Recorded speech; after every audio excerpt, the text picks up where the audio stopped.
This top box has done more than 25,000 kilometre. अब जो एक और एसेसरी थी जो मैंने अपने मोजो से यहाँ पे ट्रांसफ़र करी है, शिफ्ट करी है, वो है ये मोबाइल माउंट। हालांकि इसमें इंटीग्रेटेड मैप है, ऑलरेडी गूगल मैप है, but somehow I am not that confident and comfortable yet. इसमें एक दो बार बैठने के बाद उन्हें लगा कि फुटरेस्ट होता तो और अच्छा रहता। So that's the reason I have put pillion footrest. Royal Enfield का खुद का अपना इंजन गार्ड है, वो बात अलग है कि वो कहाँ कहाँ अवेलेबल है। There are many other brands who make good engine crash guard. Quality में सब एक से एक हैं, सबका अपना एक स्टैंडर्ड है। यार एडवेंचर बाइक है, इसको तो छोड़ देते। हम लोग इतने सालों से बाइक चला रहे हैं, you just need to carry the tube. आप आराम से खुद ब खुद बदल सकते हैं। एंड हैव डेवलप्ड एक मेडिकल कंडीशन। मैं अब उस सिचुएशन में अपने आप को नहीं लाना चाहता जहां मैं हेल्पलेस फील करूं और अपना कॉन्फिडेंस लो करूं कि जब कभी बाइक पंचर हो जाए और मैं उसको चेंज ना कर पाऊं। Hey guys, how are you? तो लास्ट वीक मैंने एक वीडियो शूट किया था और उसको मैंने शायद कल ही अपने चैनल पे डाला है। ये वीडियो था regarding my engine crash guard. तो जैसा कि मैंने आपको बताया, मैंने बैंडिडोज पिट स्टॉप का ये पर्टिकुलर क्रैश गार्ड चूज़ किया ओवर अदर ब्रांड्स। इनफैक्ट मैंने रॉयल एनफील्ड का भी जो ओरिजिनल क्रैश गार्ड है वो भी सोचा था, बट समहाउ मेरे को बैंडिडोज पिट स्टॉप का क्रैश गार्ड काफ़ी अपील किया in terms of aesthetic look, in terms of design. Overall जो लुक इसका आता है इस बाइक के ऊपर, मुझे वो पसंद है। आई एम श्योर आपके व्यूज़ मेरे चॉइस से थोड़े डिफ़र हो सकते हैं, but then it's personal choice. So I like this design quite a lot, और and that's the reason I went with Bandidos pit stop. आज का ये वीडियो प्योरली मेरे बाइक में जो एसेसरीज़ लगी हैं, जो भी मॉडिफिकेशन मैंने छोटे मोटे कराए हैं, उसके बारे में होगा। तो जो सबसे पहला मैंने अपनी बाइक में एसेसरी लगाई थी वो थी बेस प्लेट। जो टॉप रैक के लिए या टॉप बॉक्स के लिए जब आप बेस प्लेट लगाते हैं, तो वो सबसे पहली एसेसरी थी जो मैंने अपने बाइक के लिए परचेस करी थी, और वो थी मोटोटॉर्क की। तो उसका प्राइस तो अभी मुझे अभी ध्यान में नहीं है, बट यहाँ आपको नीचे दिख रहा होगा। Overall at the end of the video मैं आपको पूरा एक टोटल कॉस्ट बता दूंगा जो मैंने अभी तक अपने बाइक में स्पेंड किया है। तो ये जो आप टॉप बॉक्स देख रहे हैं, ये है ट्रैक एंड राइड की तरफ से। ये मैंने अपने मोजो में यूज़ किया है, काफ़ी एक्सटेंसिवली यूज़ किया है। This top box has done more than 25,000 kilometre, और ये मैं पिछले 5 सालों से यूज़ कर रहा हूँ। तो जो मैं आपको मोटोटॉर्क की जो बेस प्लेट की बात बता रहा था वो ये है। इसका मेरे को डिज़ाइन अच्छा लगा था। इसका अनफॉर्चुनेटली मेरे पास वीडियो नहीं है, क्योंकि अभी मैंने ऑलरेडी इसमें जो टॉप बॉक्स के साथ जो बेस प्लेट आती है वो लगा दिया है, इसके ऊपर माउंट कर दिया है। तो इसको निकालना अभी मेरे लिए इतना आसान नहीं है, but it has got a very good quality as well. मतलब इसका बिल्ड भी बहुत अच्छा है, इसका प्लेट की थिकनेस काफ़ी अच्छी है। तो ओवरऑल आई लाइक्ड इट। मेरा जो पहला इन्वेस्टमेंट था बहुत अच्छा रहा। नाउ बात कर लेता हूँ मैं इस टॉप बॉक्स के बारे में। हालांकि मैं आपको बता चुका हूँ कि ये ट्रैक एंड राइड का है। मैंने इसको कितना यूज़ किया है और कितना एक्सटेंसिवली यूज़ किया है, ट्रस्ट मी, मेरे को आज तक कोई इशू नहीं आया।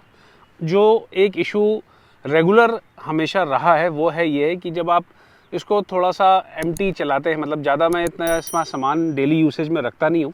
जो 2-3 चीज़ें मैं इसमें रखता हूँ वो है एक माइक्रोफाइबर क्लॉथ, टायर इन्फ्लेटर मैं हमेशा रखता हूँ, वो मेरी आदत है। वो एक छोटे बॉक्स में आ जाता है तो इतनी ज़्यादा दिक्कत नहीं आती है। और जो मैंने ये फॉग लैंप्स हैं, ऑक्स लैंप्स, उसके फ़िल्टर्स रखे हैं। और कभी कभार जब थोड़ा सा वीकेंड राइड पे जाता हूँ तो एक I tend to carry WD-40 always with me. तो ये सामान रहता है, बट उसकी वजह से जब आप ऐसे खाली बॉक्स को चलाते हैं तो थोड़ा सा आवाज़ आती है, वो एक चीज़ है। But then have to live with that, because उसकी वजह से मेरे को कन्वीनियंस कितना मिलता है वो मुझे पता है। Because being a family man, आप लोग समझ सकते हैं कि घर से कभी भी कॉल आ जाता है, बाहर हो तो ये लेते आना, वो लेते आना। बाइक में ये सब कैरी करना इतना आसान नहीं है, और you are not always out with your backpack. तो टॉप बॉक्स मेरे इसलिए काफ़ी काम आ जाता है। ये टॉप बॉक्स मैंने अप्रॉक्सीमेटली 5-5.5 हज़ार में लिया था 5 years बैक। आज इसकी क्या कॉस्ट है अभी मेरे को पता नहीं है, बट उसका कॉस्ट भी मैं आपको यहाँ पे नीचे शेयर कर दूँगा। मैंने रैंडमली एक बार एक रील डाल दी थी कि ये टॉप बॉक्स इस बाइक में कैसा लग रहा है।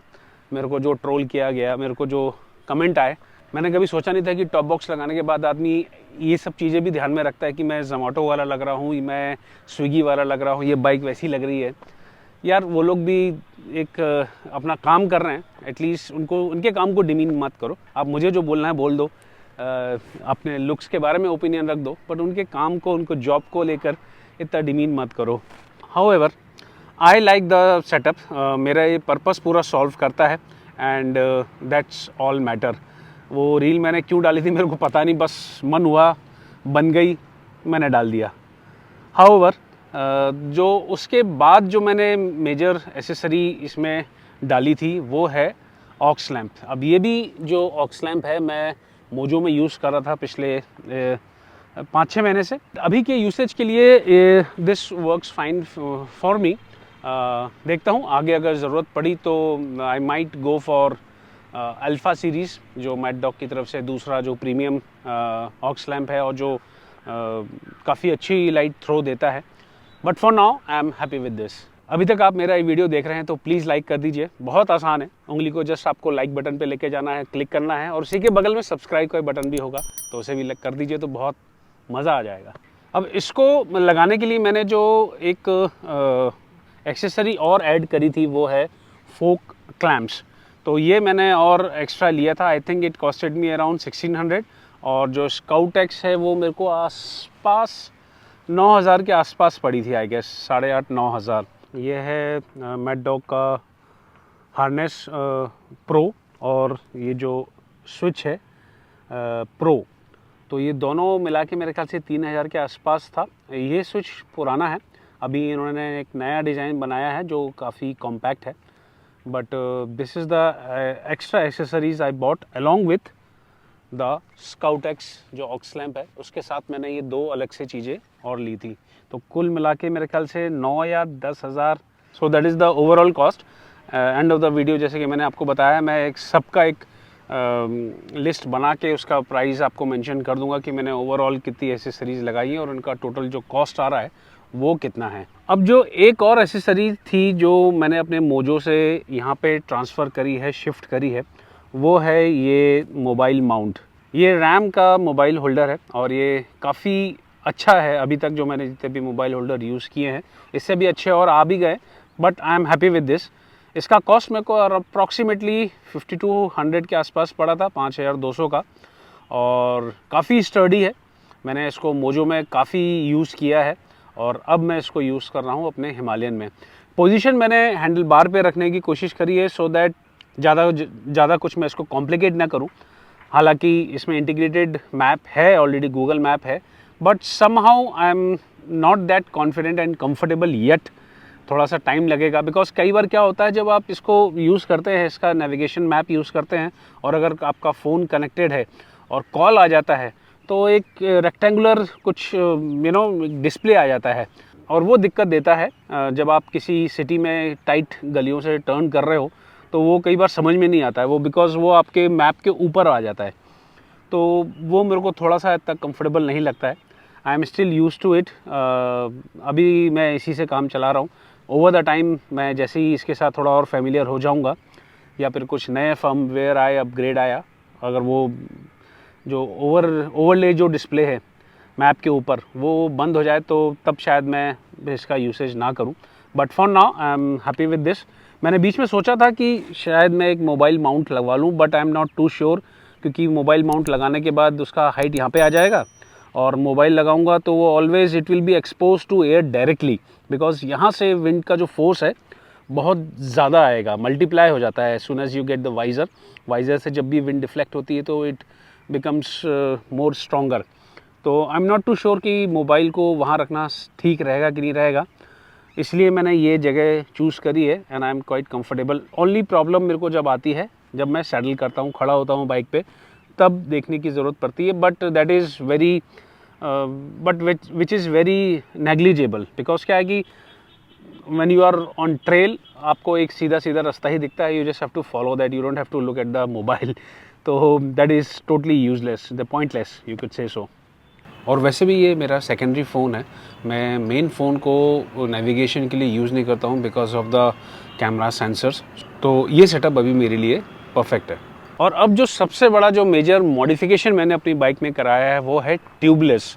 अब वो दिखने के लिए तो आपको ऐसे फिजिकल नहीं दिखेगा, but these rims are now tubeless. उसके लिए मैंने एक डेडिकेटेड वीडियो बनाया है, उसका लिंक आपको डिस्क्रिप्शन में मिल जाएगा और यहाँ कहीं आ भी रहा होगा।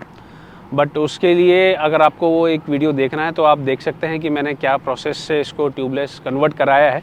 इसका कॉस्ट मेरे को 7,500 रुपीज़ पड़ा। ये मैंने कन्वर्जन कराया था HGD कस्टम से, और जो सॉल्यूशन वो यूज़ करते हैं वो है Speed2Way। काफ़ी टेस्टेड है, मेरे काफ़ी फ्रेंड्स ने ऑलरेडी कराया हुआ है। वो हेमंत काफ़ी सालों से ये चीज़ों को कर रहे हैं, अभी तक उनको कोई ऐसी रिपोर्ट नहीं आई है, ऐसा कुछ प्रॉब्लम नहीं उन्होंने सुनी है अपने कस्टमर से।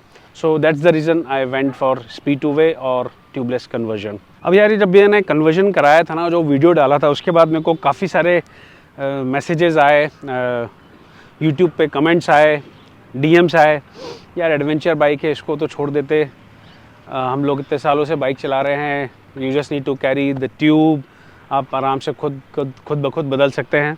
बट वन शुड अंडरस्टैंड, सबके अपने अपने कारण होते हैं। मेरे लाखों किलोमीटर्स का एक्सपीरियंस है ऑन द बाइक इटसेल्फ, और अब उम्र भी हो गई है यार। I am almost 51 now and have developed A medical condition. I have a frozen shoulder, और आई जस्ट डोंट, मैं उसको चीज़ों को आगे नहीं डिस्कस करना चाहता। Just want to understand, everybody has a reason, everybody has thought process. इस उम्र पे हूँ कि मैं को पता है मुझे, मेरे लिए क्या सही है क्या गलत है। मैं अब उस सिचुएशन में अपने आप को नहीं लाना चाहता जहाँ मैं हेल्पलेस फील करूँ और अपना कॉन्फिडेंस लो करूँ कि जब कभी बाइक पंचर हो जाए और मैं उसको चेंज ना कर पाऊँ। तो however that's the reason I converted this into tubeless conversion. तो अब बात कर लेते हैं इसका जो सबसे प्रोमिनेंट एसेसरी जो मैंने इस बाइक में लगाई है वो है इंजन क्रैश गार्ड। जैसा कि मैंने अपने पिछले वीडियो में बताया, there are many brands available in the market, जो काफ़ी कंपनीज़ हैं जो इंजन क्रैश गार्ड बनाती हैं। रॉयल एनफील्ड का खुद का अपना इंजन गार्ड है, वो बात अलग है कि वो कहाँ कहाँ अवेलेबल है, but there are many other brands who make good engine crash guard. Quality में सब एक से एक हैं, सबका अपना एक स्टैंडर्ड है। एंड बट मेरे को जो बेनिडोस पिट स्टॉप का ये इंजन गार्ड पसंद आया बिकॉज ऑफ इट्स डिज़ाइन। काफ़ी रगेड लगता है, इट गोज़, जो कर्व्स हैं, जो बेंड्स हैं, जो इंजन गार्ड में आपको देखने को मिल रहे हैं, it matches with the tank guard. और बाइक में ओवरऑल एस्थेटिकली ये काफ़ी पसंद आ रहा है मुझे, एटलीस्ट। आई एम श्योर सबके अपने अपने डिज़ाइन थॉट्स हैं, सबको अपने अपने तरीके से डिज़ाइन पसंद आते हैं। मुझे ये पर्टिकुलर डिज़ाइन पसंद आया है and I am happy with my decision, because कई बार मैं कंफ्यूज हो रहा था कि मैं बेनिडोस पिट स्टॉप के साथ जाऊं या किसी और ब्रांड के साथ जाऊं, but I am happy with my choice and decision. It looks very sturdy. इसका वेल्डिंग क्वालिटी, इसका जो पाइप इन्होंने यूज़ किया है उसकी क्वालिटी, जो पेंट की क्वालिटी है, स्लाइडर की जो क्वालिटी है, वो काफ़ी अच्छी लगी मुझे। मैंने और भी इंजन गार्ड देखे हैं, not on Himalayan but on other bikes from different companies. It is as good as those और मे बी बेटर। इसके साथ साथ मैंने जो एक और एसेसरी इसमें लगाई थी, थोड़ा सा गंदा हो गया है, this is the pillion footrest. अब जैसा कि मैंने आपको पिछले वीडियो में बताया था, my wife demanded it because जब भी वो इसमें बैठती थी वो उतनी कंफर्टेबल नहीं होती थी जितना मोजो में रहती थी, बट इसमें एक दो बार बैठने के बाद उन्हें लगा कि फुटरेस्ट होता तो और अच्छा रहता। So that's the reason I have put pillion footrest. इसकी कॉस्ट मेरे को अप्रॉक्सीमेटली 1600, एग्जैक्ट वैल्यू आपको नीचे यहाँ पे दिख रहा होगा, तो टोटल वैल्यू इसका 1600 समथिंग कुछ पड़ा है। हाउएवर मैंने जितनी भी एसेसरीज़ डलवाई हैं उस सब का आपको अभी पूरा पार्ट, जो भी मैंने एसेसरीज़ हैं उसके साथ साथ उसका जो रेट है वो भी आपको स्क्रीन में दिख रहा होगा।